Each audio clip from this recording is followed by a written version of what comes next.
This episode of the Lane Podcast is with a past client named Nate, and we talk about the entire process from start to finish. There are some unique twists and turns with this transaction, and I hope you guys enjoyed this conversation. Let's get right into it. Here we go. Nate, welcome to Land Podcast. How's it going? Good, man. Excited to be here. Yeah, well, thank you. I've been wanting to do this for a while, and I really appreciate you taking the time here. It's, of all days, it's October 1st. I know. Go time. I'm so excited. Yeah, it's this year flew by, and I can't believe it's already October 1st. And obviously, it's pretty warm, and I'm sure it's warm for most people across the country. But Yeah, it's the excitement is in the air for sure. big time, man. It's funny. You look at all the social media stuff, and it's kind of like all the hard work's behind us. Everyone's just ready. It's game time. Yeah, it really is, and that's one of those things too. It's you start to thank yourself for the work that you did because there's some things you're Yeah, kind of iffy, like I don't know if I want to do that. But all I know is there's been times where I've regret not doing stuff. Let's say the third week of October, like I wish I just would have done this, and now that's I'm exactly right. behind the Yeah, eight ball. But before we get too far into this, why don't you take a chance to introduce yourself, and we'll get into things here. yeah. So Nate Knollenberg. I'm live in the suburbs of Chicago. Work in the wholesale distribution sector for the construction supplies side of the business. But yeah, so live up here originally from kind of family bounced around all over the place because my father was in the oil industry. But we the roots of our family are based in central Illinois with a family farm. It's just about 4 hours south of where I live today. So if when people ask where I'm from, I always say Illinois. So yeah. Yeah, no, that's cool. And so it's funny when you number one, Illinois, not plural Illinois. So you'll get that as I'm sure you That's right. travel, That's right. and then everyone assumes Chicago. So Yeah. no, that's great. And so we're talking here because you are a first time land buyer, and I had the pleasure of helping throughout this process. So Mhm. it's kind of fun because this transaction it was unique to me as well, and I think Oh there yeah. was lessons learned for everyone. And Mhm. I think it ended up in a very positive fashion for yourself. But No doubt. I'm really excited to dive into this. But why originally did you want to buy land? Because it's a big decision, and it's kind of it's getting more popularity, but it's still kind of obscure for most people. Yeah. So I didn't grow up hunting, but when when I started my career, believe it or not, I started my career out on the West Coast, and my job took me to northern Nevada, and a lot of my team members that I was working with were really really big into the outdoors. And so I got into hunting with them, really just focused on Western game. And then once I moved back to the Midwest, to Iowa about 12 years ago, you land in Iowa and it's all about whitetail, and it was just unbelievable. And so got into hunting with my group there, and a lot of good buddies kind of taught me how to do the whitetail thing. And so from there it was the addiction that everybody has. And what was kind of cool about it is, believe it or not, leasing ground in Iowa, which is such a trophy state, you wouldn't think that it would be uh you would think that it would be hard to find something, but it really wasn't. And so that's when I just started figuring out how to do the leasing process, and so leased some properties in Iowa and had some great success there. And again, that's one of the meccas, for this hobby or Yeah. industry. But and then got my pilot's license and started getting into aviation, and that just expanded it like crazy. And so then I started getting leases in Pennsylvania and hunting in Kansas, up in Wisconsin, a bunch of different states. And so then I was off to the races. Would you just charter a plane and buzz down there like a or what was that No, like?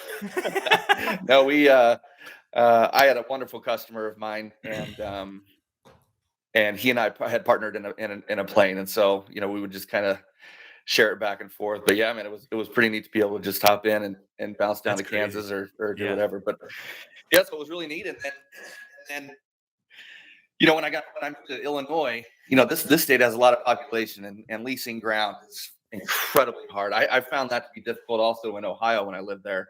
Mhm. And there was a guy that I actually met in Kansas in a hunting camp that's based out of Buffalo County, Wisconsin, and he kind of turned me on to the idea of owning your own recreational piece of property. And I kind of always had it in the back of my mind, and it was always just out there as something that maybe I'll get to when I'm way down the road and later in life. And then this last year, I had a couple leases that were about 4 hours south of where I live here in the suburbs of Chicago, and just going back and forth was crazy. And you know what?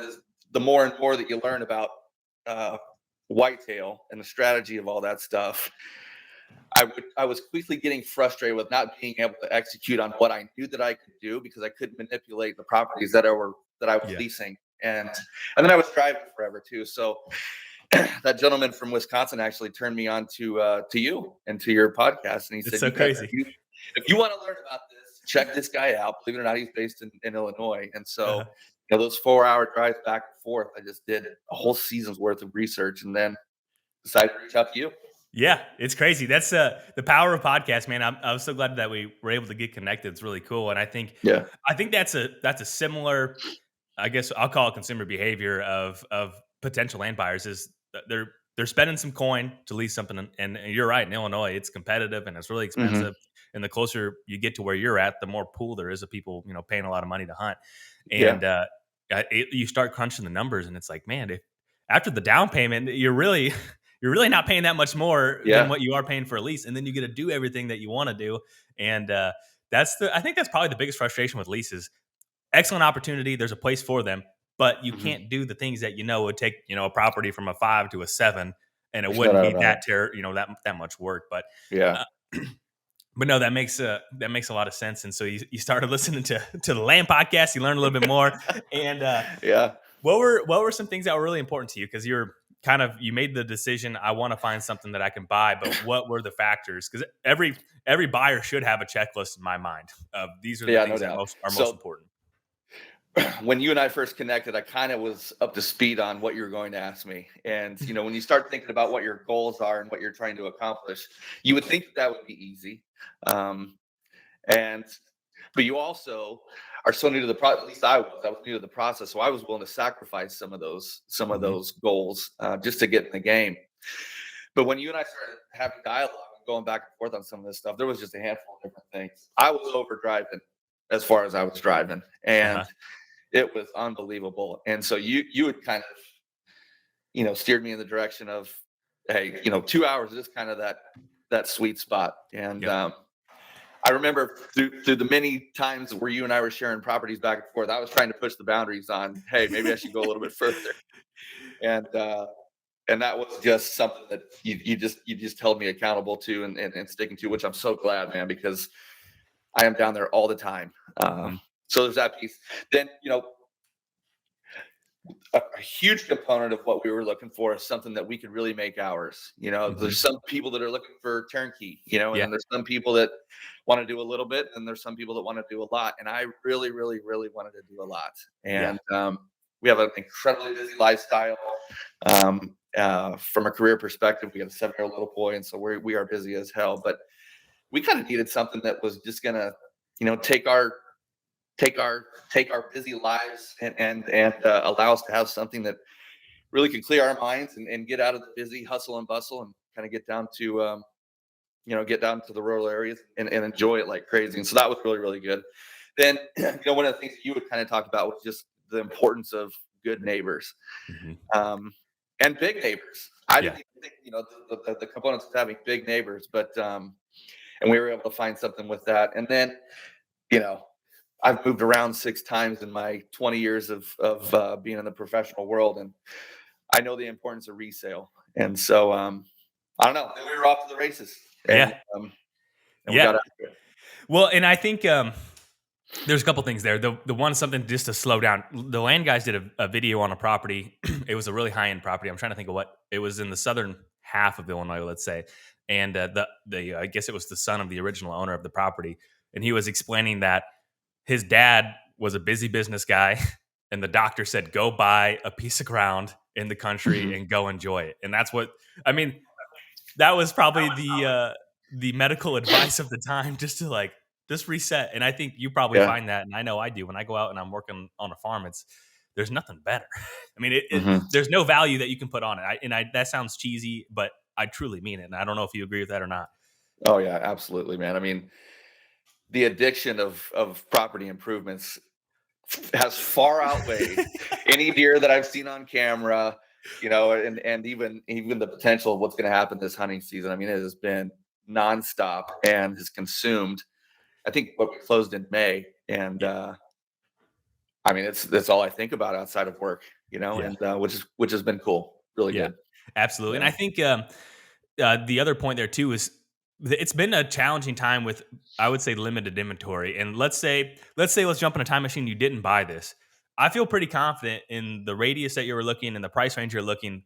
I still feel you got the best parcel that fits your goals and everything else. Because I don't know if you still look at all, but I'm Oh, constantly looking, and it's like you have to feel better as time goes on for not waiting for quote unquote the next thing. And it's like this. yeah. All right, this checked off the percentage of boxes you needed to move forward. You did, Mhm. and you're thankful. And I think that's probably a misconception where people think that they have to wait.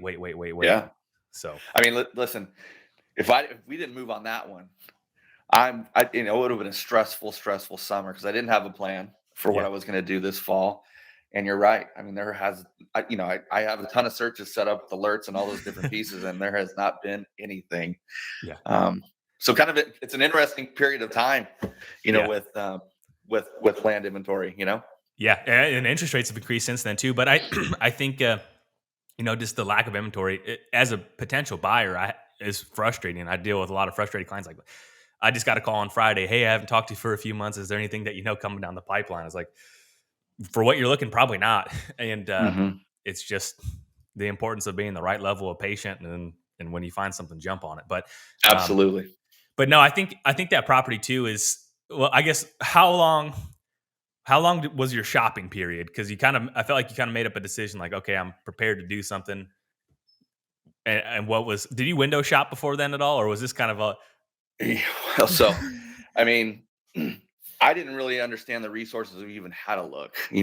For residential property, it's very, very easy, yeah, and everybody knows those resources. But you kind of steered me onto some of those different pieces. But I think that the very first thing that happened was just going out and seeing something. That's when the excitement really started to happen. And hmm, and luckily we had a handful, two or three properties to look at that were very, very close to each other. And so um, I would say the shot.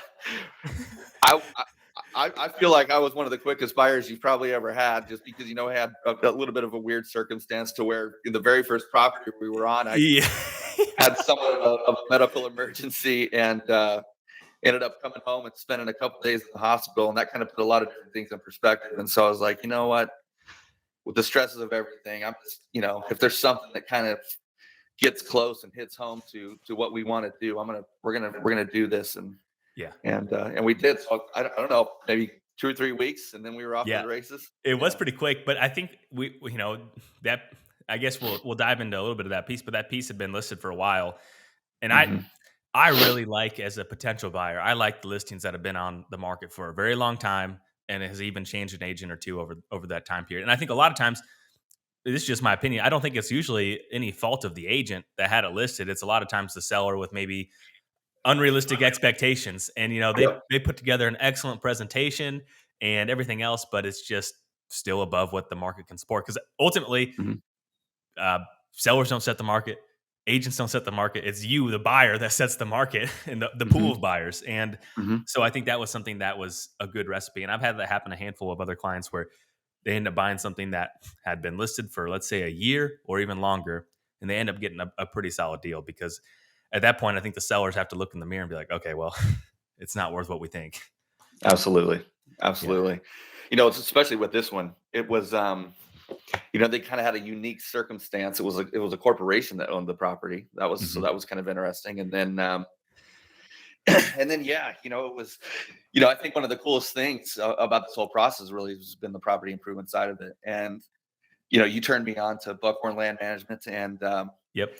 and within a few months we were off to the races. And just with a small amount of elbow grease and a little bit of money, it has Yeah. been unbelievable Yeah. to see what we have been able to do that piece of property. And I just wonder, if it was listed today with the small amount of things that we've done to it, Yeah. um, what it could have been, what it could have been. So it's Yeah, it would have we felt got like lucky. a completely different property. And I think that's something too, that this happens a lot with even house buyers, where they look at a Hmm. house and they think, "Oh my gosh, it's going to cost $70,000 to get this up to snuff to what I want." And I think a lot of Hmm. times maybe people overestimate that, um, Yeah, until, like, all right, we'll go get the bids and let's see how much it really is, and it might be 20 or 30% less than that. And I think that's the same thing with land parcels too. People overestimate how much time and money it may take just to make the improvements that make a lot of difference. I'm not saying you're gonna have a perfect property with a little bit of Yeah. coin and a little bit of time, but at least the obvious improvements maybe aren't as bad as you think. No, no, and that's when you turned me on to Alex over there, and he came out, and we kind of walked. This has kind of been somewhat of a group project. Yeah. Come up with a strategy of how we want to set this thing up, and I'm so appreciative to you and to Alex. But he kind of came out, and we talked about what we could do, and he said I could do this in a day, and I was like, there is no way you can do everything that we want to get done in a day. And lo and behold, I mean, we got it on the calendar, and he came out, and I mean, you get guys like that on your property that can shake and move through there and that have experience doing it. It's just unbelievable. And I'm in awe of what happened in just one day. But yeah, it's been phenomenal, man. And what were some of those improvements for everyone that is listening? Like, what were the one or two projects you wanted to knock out right away? So it's almost like the property had been neglected for a handful of years, and so I mean, there was parts of it in a good way that were overgrown. There was also some invasives that I think that you had kind of pointed out that we needed to get under control. Uh, One of the biggest ones was Phragmites, right? So Yep. I mean, we had to come up with a game plan there, and then also just maneuverability throughout the property. Certainly we wanted to do something. This year has been the year of enjoying it. We've been all over that place, so I Yep. understand. That we have limited success with hunting, but we were so excited, and so um, Alex came in and just with the forestry mulcher just put in, I think, almost 3 miles of trails for us Yeah. on this Wow. property. So it was kind of cool as to what was kind of going on with that. But and then just some of the things, we have a couple creeks that run through the property, and so we had to figure out how to get a lot of those things cleared out. Down timber has just been crazy this year because of winds and weather and all those different things. So it's just it's been pretty cool. But on top of that would just be food plots, Yep. how to get that stuff structured, and then also stand placement blinds. And Yeah. so it was pretty cool. Yeah, and I'm sure you'll improve and optimize after this year of observation too. And that farm went from zero food to acres and acres and acres of food almost instantly. And I would say that pocket or region, that's the limited resource in my opinion. I think there's quite a bit of Mhm. cover in that area, some really dense cover, and that food. I'm going to be really curious to see what drags things out. And even Yeah, no doubt. even one of the listing videos from a previous agent, and I think there was a little bit of food on it that year because I mean we're talking this thing was listed for a while, and Right. Right. I was pretty impressed with some of the deer in there. So I can only imagine as quite frankly the rut picks up. I think it should be pretty darn good. That's just my Yeah. optimal. Listen, the food plotting side of this game is probably the biggest addiction that I've gotten into, Alex came out and did a day's worth of work, but I think the majority of what we've done as a family, and even my dad's kind of helped me out when he came out to get some of the plots put in. But I will be very, very curious, just as you will, to kind of see what happens, just because it is kind of an ag ground, but it's also in an ag area, but it's also river bottom, and and I've got really big one really big neighbor, and it'll be interesting to see what happens once all that ag's out of there. Yeah, 100%. I think even harvest is starting. I would say this maybe a little bit early. I mean, it's this year kind of always every year kind of flies by, so it always feels like it's early. But Yeah. I mean, just as the beans have turned brown, I've noticed a lot of farms have started carrying bucks that weren't carrying bucks even a couple weeks ago. So I think it's one of those farms that will continually get better, Oh yeah. especially late season when there's no food, and you should have plenty of food there too. So I think those are like the two biggest. After everyone we've talked to and everything I've seen, like you tackled the two most important products or projects: access and accessing throughout the property, and then also food. So, I mean, at Mhm. that point, you're just building on it. Yeah. The one thing that I just didn't have the time, or quite honestly, the experience has really been, some of the timber management side of it, and Mhm. what to do out there. And I think that's the last big piece, is Yeah. to really thicken that place up Oh and my gosh.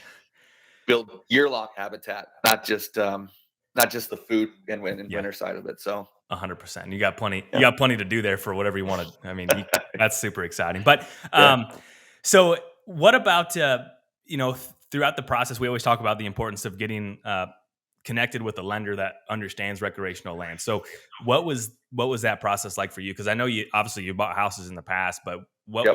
was the nuance difference, or what did you learn throughout that process? So I think it was just well, first of all, you can especially in the Chicago area, there's just from a lending perspective, there's not a lot of people that have a lot of expertise in this space, right? So after talking to you and what the financial situation was and how we wanted to go about it, you turned me on to somebody I know that's been mentioned on here a handful of different times, and Mhm. that local bank was just unbelievable. And it was, I think I was telling you and somebody else the other day. After 15 minutes of talking to Alec, Mhm. I just had a greater appreciation for how that was going to come together. Number one, and then Mhm. also two, how not complex it is. I think Right. that has been the biggest thing that has blown me away, and every other person that I talked to, because everyone thought I was crazy when we were going into this venture. Yeah. And and then the immediate questions are is how do you make it work from a financial perspective? And so, listen, I still don't know if I know all the ins and out details of how my loan is structured, but I completely have appreciated what Alex was able to do for us and walk us all the way through that process. I mean, it was just unbelievable and simple. I Yeah. honestly think it's easier than buying a home and a car. I would agree. Depending on what lender you're working with too, and I think I know a handful of really great lenders, and one of the common themes is usually they're a hunter or come from a land ownership background as well, and they understand that you're not totally crazy. Anyone that buys Right, recreational land is maybe a little bit crazy, right, but they understand the process and like, hey, this is a tangible investment as well. And I think that's just really important because I'm sure if you called some other lenders up towards where you're at, they'd be like, you want to do what? exactly, What's the income on it? I don't right. understand why you want to do this. That's Um, exactly right. Yeah, it's crazy. but no, that's definitely really interesting. And so, um, let's talk about because there's some lessons I learned from this property too. So we ended up putting an offer on this. You put an offer on it, and there was some back and forth. And so ultimately, I'll let you kind of pick up the story from here, and we can dive into whatever you want. But we went back and forth, and we ended up getting an agreeable price. Yeah. So, you know, well, I'll say this. I knew that I wanted to pull the trigger on this, but was a little bit nervous. First Hmm. time, right? Yeah. So I think we as a family, meaning me and my wife, went back and forth, and she really pushed me to just, you know, go after it. And then, we kind of expanded that communal dialogue with my folks who have some experience in this space, and Mhm. they kind of agreed that we needed to move forward on this. And so after we made the decision to go forward on it, um, some of the comp stuff was very very helpful in what we were trying to do. And honestly, I felt like you were probably a little bit more aggressive than me from what we were trying to do from an offer perspective. And but you brought a lot of things to the table when you were talking about length of time it had been on the market, the situation, with the seller and all those different pieces. And so we moved forward with putting an offer, and then that obviously gets the bank process side of it going, right, with appraisals and all those different things. And Alec had, and you have a great relationship with an appraiser that had kind of come out, and I think it was a few days after the appraisal had happened, we all started getting on the phone and saying, hey, there might be something unique going on here. Yeah. And there was good news and there was bad news. The good news is price per acre. It's going to appraise for that, Uh-huh. but there seems to be some sort of discrepancy in the amount of acreage. And we could understand. I mean, one side of the property is the Illinois River. Uh-huh. The other side is a railroad, and then Yep. you've got a private neighbor to the south, and then public ground to the north. And so it's kind of like where is this discrepancy going to come up, and how are we going to navigate this with the sellers? And so I've never like I so what and this is what I'm guessing what happened too, why I wasn't caught previously is probably was a multiple, a couple cash transactions previously where there was no mhm, appraisal. And really the appraiser, in my opinion, saves the day on that because just a lot of times a lot of people I think get surveys when necessarily, and this is just purely my opinion, and I think that if you want a survey, get a survey by all means. But a lot of times, like a survey, if nothing's changing of the parcel, it's usually not not needed. Like you're looking at the legal description, and that's kind of what you're buying. But Mhm. the appraiser, I mean, in my mind, 100% saved saved this deal. Oh my 100%, gosh. 100%. Yeah. And listen, yeah, I mean, and I don't even know, I need to send that guy one heck of a thank you note. And, but, still no idea how he figured that out. But, and then it was kind of a sticky situation because it seems like, especially because I'm looking at buying something now to the neighbor's property, Mhm. but he is kind of like, I'm selling it as is, Yeah. take it or leave it. And I was kind of like, man, I hope that's not the scenario we're going to be walking into as we started to navigate these waters. And I think we were a little bit nervous as to how they were going to react, especially when we said, hey, we're going to take on the cost of, or the expense of getting a survey out there. And man, what I can't even remember what it was. Maybe it was $3,000 or something. But Uh-huh. that was the biggest insurance policy. I Yeah. am so thankful Yep. that we did that. And quite honestly, I mean, it cleared up a bunch of stuff. And it even cleared up a bunch with, potential confusion with the neighbor that I'm going to, pick up his piece of property. Yeah. And because there's now very, very clear in a Yes. recent Yeah. survey of what this piece of property is, which is a game changer, in my opinion. 100%. Yeah. And so I think we wrote that contract. We did it on a per acre basis as well. And so I didn't do it on a total purchase price. So I think that's maybe an important piece of advice too. If you think there might be a discrepancy, tell your agent, or if you're buying it on your own, probably put in a per acre price. And Mhm. I think there, depending on the seller, there's times where that deal probably just would have died. And so I was with a guy that day when I got that call, and I was like, "What do you think about this?" And he's like, "Ooh." He said, "Ooh." He didn't really say much. He's like, "Ooh." He said, "That's going to be something to figure out." And Right. it all did work out. And it wasn't like a 2 acre discrepancy. We're talking, what was it? It was over like 12, 15 acre discrepancy. Yeah, it was about Substantial. 15, right? Yeah. Yeah. So I mean, the difference in what it was listed at and what we picked it up for Hmm. is big, Yeah. and so I would say in the only other time I've seen a somewhat of a discrepancy was another piece that I sold that was along a railroad as well, and they lost some acreage because the railroad easement was a lot wider. But with this one, that was already kind of clear, and so I'm thinking, all right, mhm, we're not going to lose acreage with that. But it was the north boundary that was a lot different than what we thought, and yeah, it's crazy.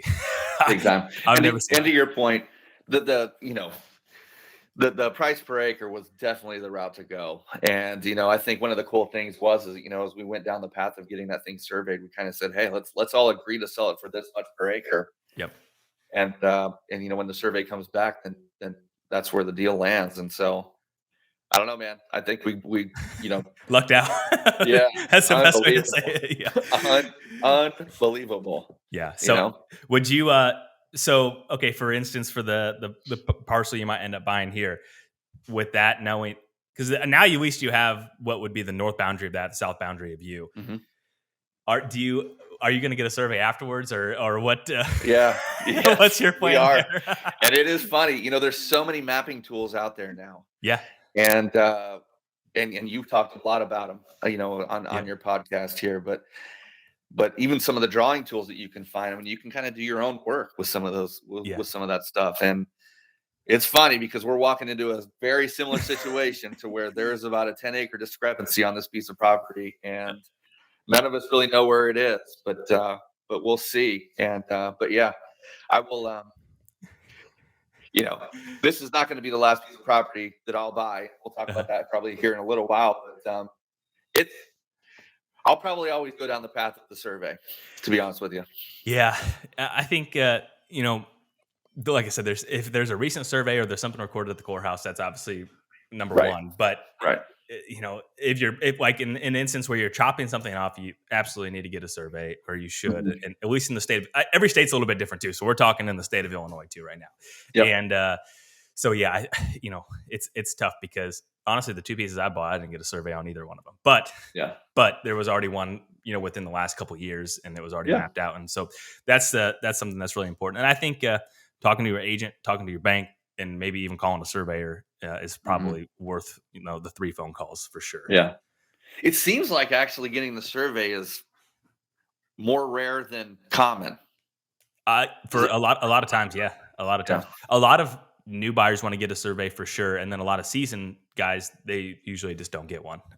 Right. But the with the river, like with that one's just the perfect formula of if something could have got lost in translation, and that's exactly what happened. But it Right. definitely, I think it worked out. It worked out in the long run for Oh my gosh. Tremendously. yeah. Yeah. So yeah, so that's a word of caution or a word of advice, and every parcel is truly different, and I think to the seller's point of view too, when you map it out on everything, it came out really close to what it was supposed to be, but it was just that lost, the the lost section there of Yeah. whenever that happened and everything else. But that's by far the most rare occurrence that I've had to deal with, by far. And you got to do it on your Yeah. first deal, so Yeah, no doubt. Uh, But listen, I don't think I would. Obviously, it worked out, so I wouldn't change it. But I think it was also a good learning experience for me, yeah. and so Well, and I think too at that point too, you were, you mentioned you're kind of aggressive of wanting to buy something, but I remember talking to you like, if it works out, great. If not, like you weren't married to the deal of like, okay, I'm just, we're gonna do this no yeah, matter what. Like you were willing to walk, which I think is, like the negotiation tactic. Whoever cares less wins the wins the deal, right, and right. whether you really meant that or not doesn't matter. But Yeah, that's exactly right. Well, listen, I kept having to tell myself that, and I think many times as we were going through the process, I was, you know, asking you as if you were the buyer, so you were kind of helping me make some of those decisions. But yeah, it was tough for me to hold strong to that strategy, yeah, well, but we it did. worked. Yeah, I Yeah. think that's important. So, let's see here. So, what are some pieces of advice? Obviously, getting a survey is one thing that I think you would probably pass along. But like, what are some other key pieces of advice that you would give to someone else that is maybe they've saved up some money or they're wanting to save up some money and they want to buy a piece of ground, but they're hearing someone else's experience, I think is extremely valuable. So, Hmm. what would you suggest? So, research was king for me, and just I knew that you were going to ask me about the goals that I wanted. So I think really getting your mind wrapped around some of that stuff, and there is so much available out from a resource perspective. Whether Mhm. that's podcasts or listing agents, or buyers agents, all those different things, but also people that have been doing it for a while. And so, I think really understanding kind of what you want to do there, um, and then really qualifying those pieces of property to make sure that it's going to, accomplish what you're wanting to accomplish from a goal Mhm. perspective. And so I thought that was, really, really critical. And this piece of property, I think, nailed a lot of those. So that was pretty good. But and then just, obviously, I think there was really three things. Qualifying the property for what it was going to do, the finance side of it, and the structure of all that. I think was obviously critical. And then just kind of being willing to go through, the motions, because there is going to be unforeseen Mhm. circumstances that we're going to, come up against. So, um, all of this, we had a really good team that was working on it, whether it was the appraiser, whether it was you as a buyer's agent, which I would highly recommend. Um, and then the bank, and I think, and then the surveyor. So I mean, it was a communal type deal as we kind of put this thing together. But I mean, we had experts on all fronts. I think kind of helped Mhm. me as a new person. I mean, I Yeah. there was many times where I said, "Talk to me as a third grader as we go through this, because this is not my world." Mhm. And we got some expertise there, and it was refreshing. Yeah. Well, here's the thing too. I think it was like a doctor one time. Like, listen, if you're nervous, I got a screw in my hip when I was like in seventh grade, and it stuck with me. But they're like, I understand this isn't every day for you, but this is every day for me. And that same Right. parallel is similar to what we're talking about here. Is like this is what Hmm. these folks deal with every day. You don't buy land every single day, so Right. use those resources that are available. Yeah. Absolutely, man. And the good thing about it too is everyone was local, Yeah. and so whether it was meeting out at the property or being able to get together to roundtable some of these different pieces. It was nice to be able to do it face to face more Mhm. times than not. Would you do anything different at this point? I thought a lot about that, and then almost any scenario you can always kind of look back and go, oh, I might do it different. But in this one, I don't think there's anything that I would change, to be honest with you. I would still buy the piece of property. Mhm. I love how it turned out from a how much we got it for. I love all the things that we've done to it, and it has become a family deal for us. I mean, certainly I'm the one who has the main passion for hunting and the Mhm. land and all those different pieces, but my wife also hunts, and I got a 7-year-old little boy, and so it's just this thing has been so much to our family, Yeah. and has been such a great release for all of us. And so, no, man, I wouldn't change anything. I'm gonna buy my neighbor's ground probably, and Uh-huh. continue to add on more in the neighborhood, and we'll kind of see where this thing goes. But it's become the addiction that I knew that it was going to be, and so Yeah.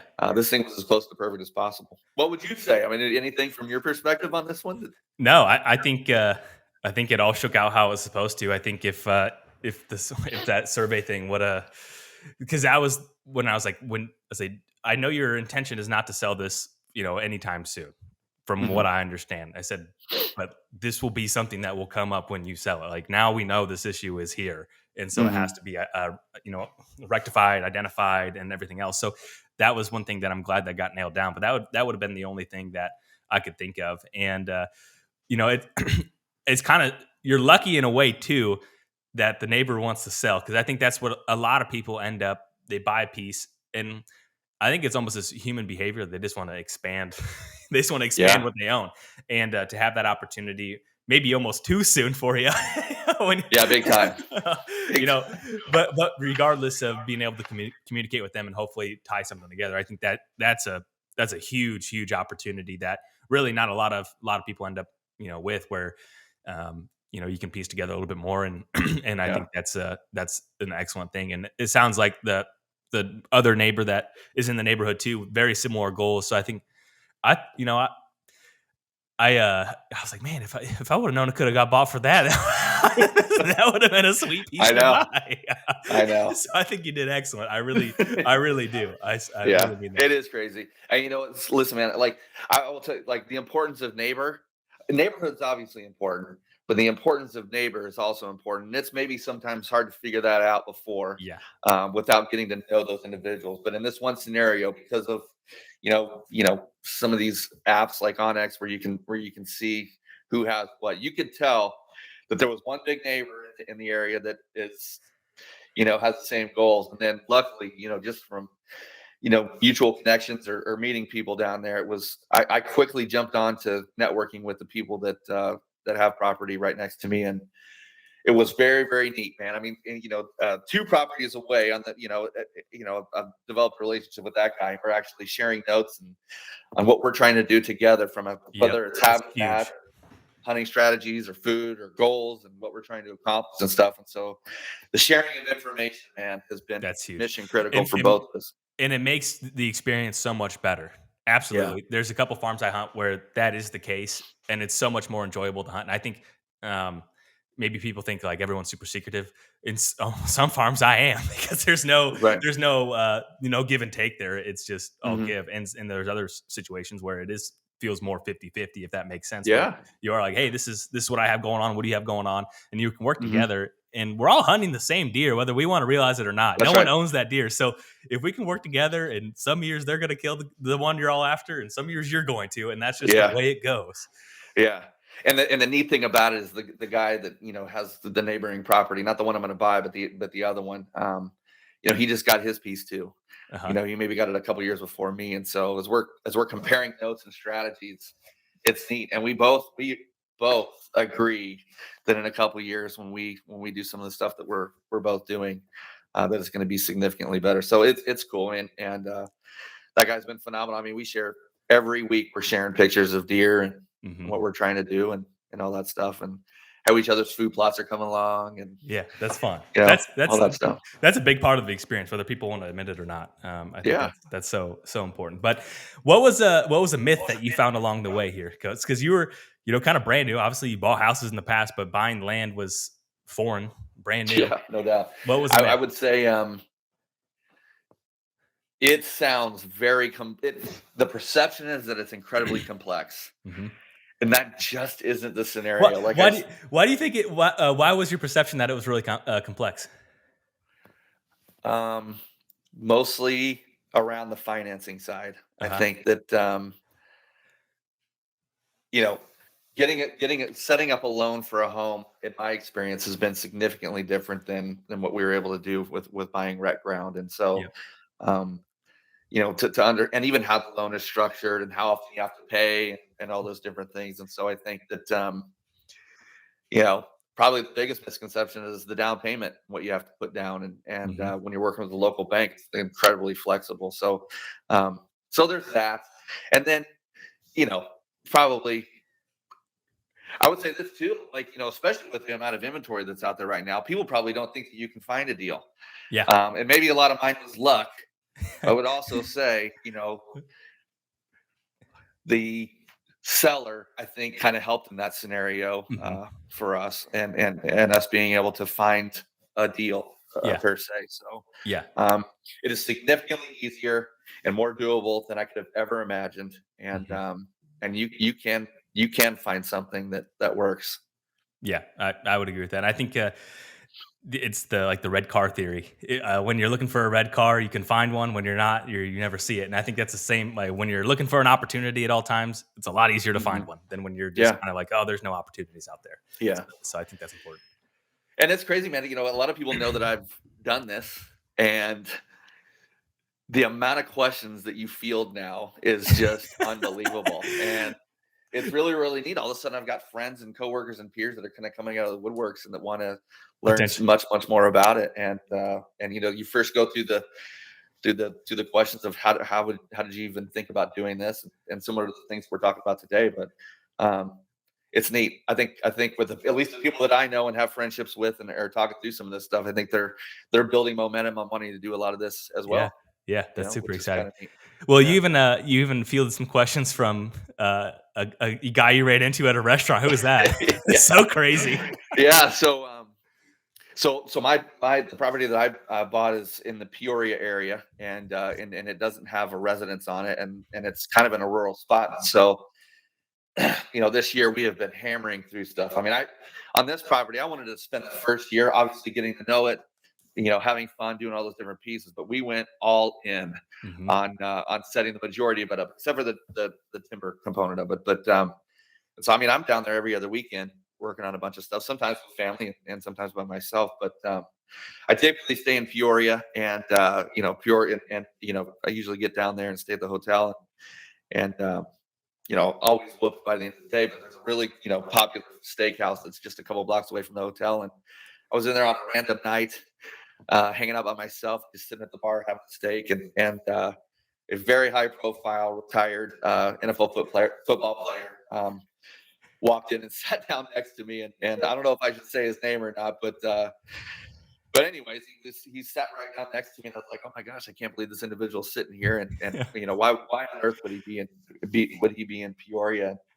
And so we start talking just about the place, and then he asked me a question. Hey, are you from here? And I said no. And he goes, well, I'm looking to buy some businesses here that we can take and then franchise them across the country. And so then he asked why I was in town if I'm not from that area. And so I ended up telling him about why, and because I had bought some property and all those different pieces. And then I mean, we sat there until an hour after the restaurant was closed, just me and him sitting at this bar, and he hit me with a laundry list of this experience, Uh-huh. and it was amazing. And especially a guy that, I mean, got more money than any of us could ever imagine, and he's in the area with family, looking to buy some businesses and franchise them across the country, mostly from a restaurant perspective. But It was nuts. I mean, we exchanged contact information, and this is an individual, that you would never ever think would have interest about buying farm ground. I mean, he was Yeah. a wide receiver, recent wide receiver in the NFL, A and very big personality wide receiver too. very big personality. And Very, his very, initials very big aren't personality. TO. So No, people no. can figure out the rest probably.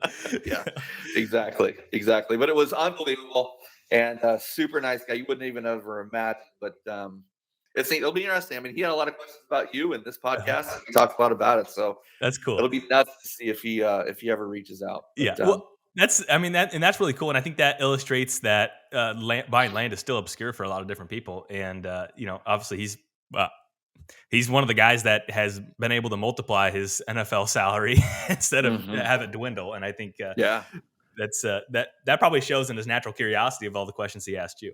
yeah, no doubt. Yeah, Yeah. it was pretty neat. I think we're sitting there while the whole place is shutting down, and then all of a sudden we've got a group of people huddling around us, just starting to engage in the dialogue too. It was I don't know, the perfect storm. It was kind of unique. We had Super the random. bartenders, the waitresses, all that stuff, talking about buying land in rural America. He just thought it was so fascinating and Uh-huh. mind blowing. You know, Yeah. I mean, for someone like that, it is, and I think obviously you kind of grew up around land, and just by default, like you're not completely formed to the idea. But for a lot of people, they just look at it like, why would you do that? I don't understand. And it's not from a they're trying to deject you. It's just never even crossed their mind before. yeah, right, right. Yeah. And especially for, even if you're not a hunter, all the components of income that can happen, with Hmm. some of ththese pieces of property, from an investment perspective, Yeah. it's pretty solid, you Yeah. know? Yeah, absolutely. And I think that's the exciting thing of real estate. It's it's everyone's Yeah. playing in the same field, but there's opportunities out there if you're willing to take a look. I think that's pretty Yeah. cool. But anything else here that you can think of? And then I also want to ask, you've traveled all over the place, and I just want to hear what your favorite hunt is, because I know, was it last year you shot a freaking stud of an elk on a Yeah. really coveted tag? But I Yeah. want to Yeah. hear, uh, you know, it's funny because a lot of people they usually either buy land or they do a lot of traveling hunting. But Yep. for anyone out there that wants to travel, I just want to hear maybe one of Yeah. your favorite hunts. So to answer your first question, anything else on this? I would highly encourage everybody to use a buyer's agent. I mean, it was a Mhm. game changer for us, and especially first time. So that was huge. Um, you know, this will not stop for the Knollenberg family. I can promise you that. This is going to keep happening, and so and it's totally doable. I know I'll have a lot more friends that get into this, but very, very excited. From a traveling perspective, I've hunted all over North America. Man, you're right. I've been putting in for an elk tag in Nevada for 13 years, and as a non-resident, usually it can take upwards of 30 to draw. And I drew one last year, and after I had a ton of stuff set up for whitetail, but when that tag gets drawn, you got to go and do it. And so um, it was an unbelievable hunt. I mean, it's hard, especially if you live in the Midwest, to prepare for something that's that rigorous and tough. Just even if you get prepared from a uh, cardio perspective, just the difference in altitude Sure. will straight smoke somebody. Uh-huh. And so, but listen, if and I have two favorite hunts. One would be this Nevada elk hunt, and then one would be a black bear hunt up in northern Saskatchewan, almost in the Arctic Circle up there. And I would say this on both of those hunts, that the harvest of the animal was the least um, uh, exciting component of those hunts. In Nevada, it was the sheer extreme of what we were doing, and it was Mhm. just really intense and scary in some instances. And then, on my bear hunt in Saskatchewan, it was with hanging out with the Cree Nation natives up there, and just seeing how they live off the land, and with really limited exposure to people from the outside world. And Mhm. so that was 8 times the excitingness of seeing a bear. And Mhm. so it's been pretty neat. Yeah, that I would imagine that had to be pretty crazy. And I think a lot of times too, the hunt is sometimes lost in the overall experience too, or the sheer Yeah, beauty of what you get to see when you're traveling yeah. outside of to a different area. No doubt. I know that this podcast, and we're in the Midwest, so a lot of this is really geared towards whitetail and all Mhm. that stuff. But man, oh man, and listen, I understand the addiction of all this, and it won't stop, like I said earlier. But the Western stuff, it's equally as engaging and fun and nonstop action and really test the limits, man. It's neat. And you get to these rural spots, whether it's Nevada or Saskatchewan, all those different things, and you think you're a tough human being, and then you see how some of these people live off the land and how they're able to navigate these mountains and do all this stuff, and it's pretty unbelievable. It's Yeah. pretty unbelievable how good these people are, and there truly is some strong woodsmen out there that can figure it out, in some pretty hairy instances. Yeah, they just I swear they have a developed sixth sense by just being out and in it all the time, especially Mhm. guides. I mean, Yeah, they get no taught doubt. so hard for so long and for so many years, and I mean, they're really talented at what they do. It's Yeah. kind of the same thing. Like, do you hunt elk every day? No, but that guy is scouting or hunting elk Oh my almost every gosh. day. Yeah. Yeah. Yeah, Yep. that's So crazy. no, man, it's been good, and continue to look forward to all this stuff. But yeah, I love it. Well, thank you so much. Congratulations once again. I'm really happy for you, and I'm excited to hear how the season goes and what you're going to learn and what you're going to do different. And I just, I'm super excited for you. I big really time, am. man. I appreciate it a lot. You're local. You've already helped me out. You helped pull me my truck out last I week as I try. as I I, as I tried. Yeah. buried it in the field. But you've been a huge influence on how we put this thing together, and I can't wait to share notes. This thing's almost as much as your baby as it is Yeah. mine. I just love to I love to talk about this stuff. I love to, bounce ideas around, and then I mean, the addiction of seeing parcels improve is truly an addiction. And I think Yeah, you had basically a blank slate, and it's only going to get better and better and better as you learn more and optimize more. And that's you don't have to have all the answers right now, but you'll figure them out as you yeah, go. yeah. This year's the year of learning. Yeah. But it's cool that we're doing this on the day the season opens. I know, yeah, it's game on. And that's where I was like, man, Oh man, we need to do this before I get busy, you get busy, and that's right. it'll be a good year for hopefully both of us. But I always offer if people want to reach out to you, it's up to you if you want to do something, or otherwise they'll just have to listen to your story and appreciate it. Yeah, absolutely. Yeah. So would love to answer any questions for anybody, and you can put my contact information maybe in the comments or whatever. But Yeah, yeah, I'll put your email in there, and if anyone has any questions, or if you need a recommendation before working with me in the state of Illinois, that's right. call Nate, and hopefully he'll say good things. But no, thank you so much, and really appreciate it. Good luck this season. Awesome. Thanks.